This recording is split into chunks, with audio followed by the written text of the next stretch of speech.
Hi, I'm Alistair Cattanach. I'm a director of Dunning Thornton. We're the structural engineers on the Sir Howard Morrison Performing Arts Centre refurbishment. So we're the ones who make sure it's structurally strong enough, both for earthquakes and for all the adaptations we want to do to this building.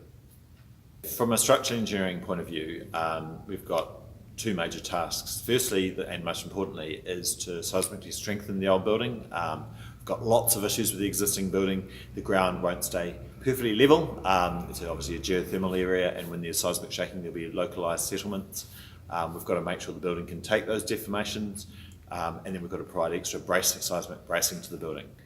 Then there's sort of the fun stuff where we get to cut away a lot of the structure that's accumulated since the old heritage fabric, and add to it in a constructive way that makes it a lot more usable.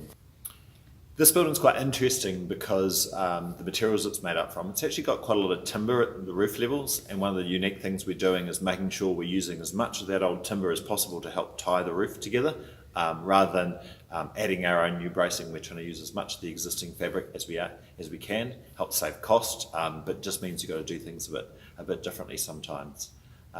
We're also making sure that rather than just making the building really strong, we're using the two sides of the building to buttress the main auditorium in the middle, but we're not just doing that with strength, we're adding a little bit of give to everything, so that if things move in a way that nobody can predict, it is geothermal and earthquakes after all, there's a bit of give and the building can be stretched a bit more than you can think without collapsing. What's challenging about what we do for this project? It's dealing with old heritage buildings is always difficult. You always find things you don't expect. Here, what we do expect is that quite a lot of the concrete is made with pumice as the aggregate, so that makes it weak in terms of concrete.